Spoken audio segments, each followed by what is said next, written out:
Hi, I'm Wayne Tuttle, and this is Chasing Legends.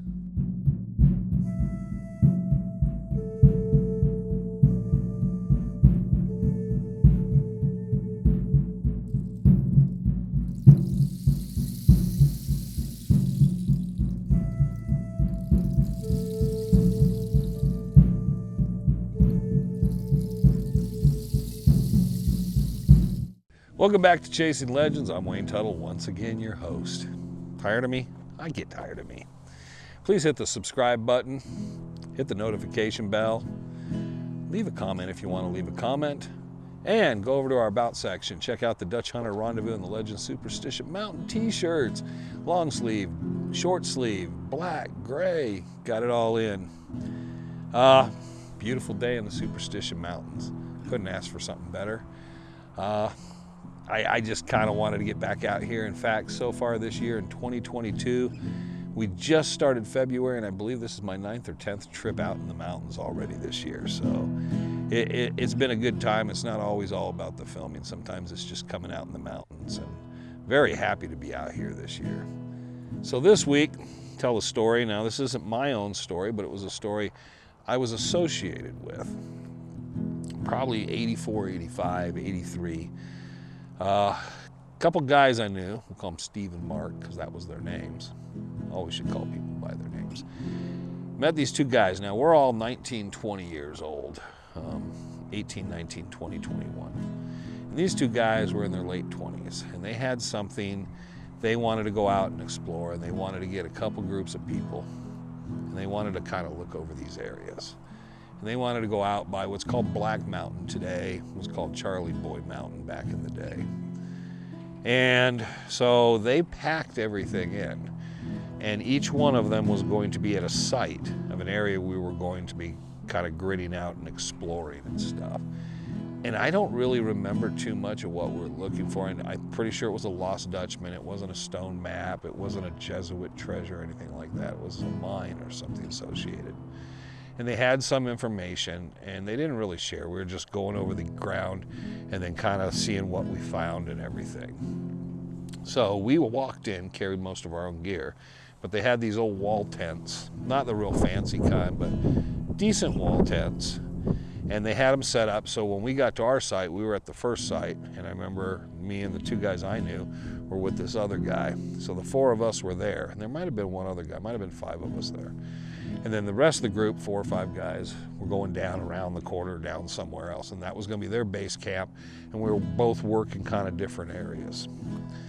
So when we were going to be back there for 4 or 5 days or whatever, I don't know who packed them in, but I was just like, man, this is kind of cool.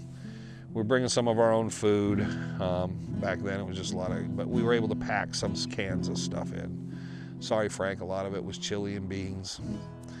And it was just cool to be back in the mountains, kind of be on some sort of treasure hunt or lost mine hunt.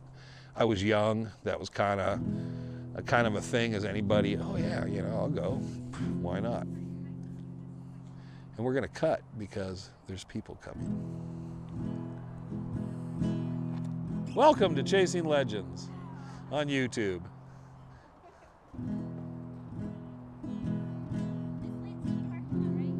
Yeah, well, yeah, it's kind of right there, but yeah, you're kind of going around back to it. If you go right there by the windmill, it's straight up that way. Yeah, you'll curve around back to it. You're welcome. You'll get there. You're going the right direction. If you go over the hill, then you'll make it. You'll see the parking lot. Have a great day.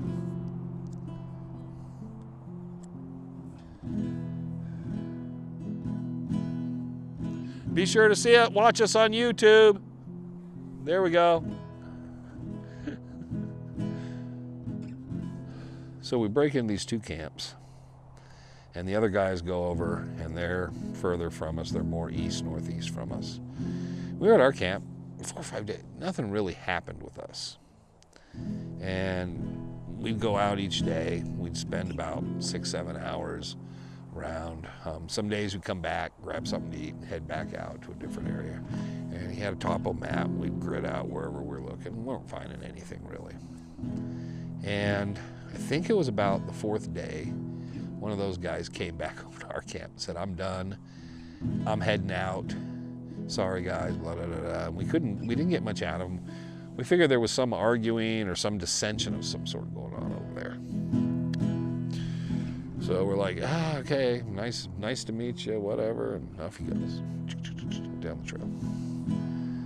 So a couple days later, the rest of the group comes in, and I think they were about a day early, however long we were staying. They came in a little earlier than we expected. And they were done. They looked tired. They looked exhausted. We were kind of fine because we just, they had those wooden cots that kind of fold all up they brought in. So you're not sleeping on the ground. It's not the most comfortable spot, but it was far better than what I was normally used to. And so I thought it was like we were living like kings for the most part, man, Had a base camp, had a wall tent. Wind came through, shook it up a bit, but there had been some rain and a little bit of lightning, but there wasn't much of anything. And this is probably during the normal time you're back in the mountains, January, February, March. So these guys come in, they're done. We're gonna head out, we're gonna pack out, head back to the parking lot. We're like, oh, okay. So we sat down and they started talking, and they said the first day they got to the camp, they all got their gear together and everything's fine. They had a fire and they all went to sleep. And one guy did not want to sleep in the tent. The weather was, I guess, particularly nice out. It was some cloud cover, so it was warm enough. He figured he'd sleep outside because one of the guys snores or something. So he goes outside, and the tents back then didn't have zippers. They had like those ties. They tie it up. He goes out there, and I guess he finally came in the tent and woke them all up because there was someone walking around. He could hear someone walking or something. They finally determined it had to be cattle or something in the area. So they gave up, and they told him to just get back to sleep because they went out and they looked around, couldn't find anything. So they went back to bed that night. So the second night, I guess they were all asleep, and then they woke up and it suddenly got cold in the whole tent. They look up and the flaps are all open. So there was an argument persisted that someone must have got up, went to the bathroom, and left the tent flaps or didn't secure them properly, and the wind opened them up. So they went back to sleep, and an hour or so later, the tent flaps are open again. And they got real frustrated with that, and they went over and they shut the tent and tied it and made sure, and everybody goes back to bed, and they sat there. They said at that point, you're thinking somebody's doing it, or there was somebody it was a joke, something on purpose, so there's kind of like you're not going to sleep to see who it is. So second night, they still didn't get any sleep. So they get into that next day, and they weren't on great terms. They were kind of having an argument. Someone snores, the tent flaps are opening. Yes, you thought somebody's walking. We haven't got any good sleep. Meanwhile, we're all sitting there going, thinking, man, we slept great, slept like babies every night. We're fine. Do you want me to hold off because of the search and rescue helicopter that's slowly coming over us?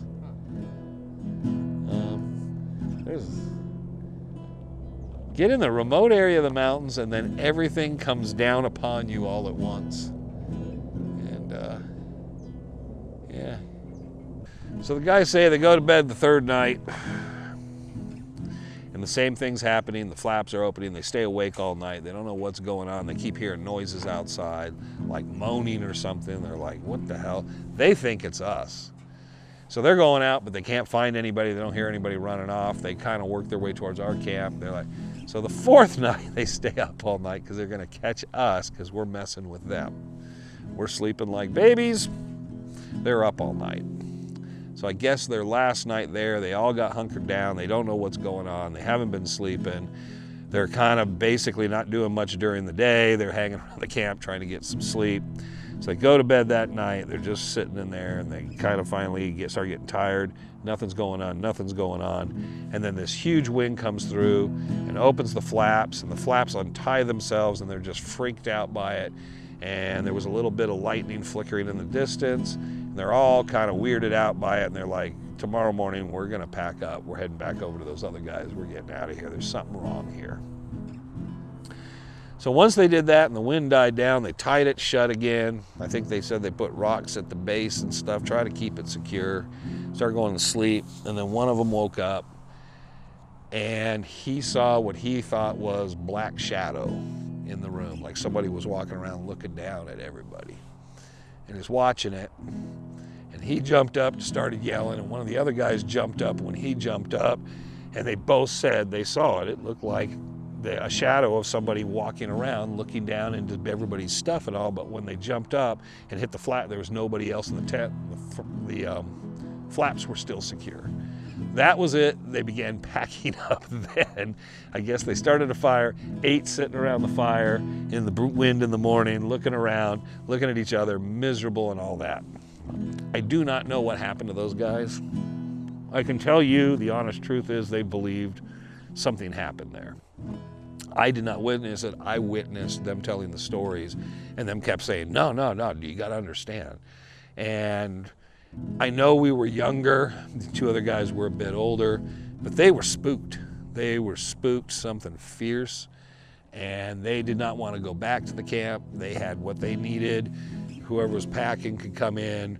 We thought about going over to their camp to take a look, and then we just decided, well, they're leaving. And I think we were riding together, so we were just like, okay, we'll just take off.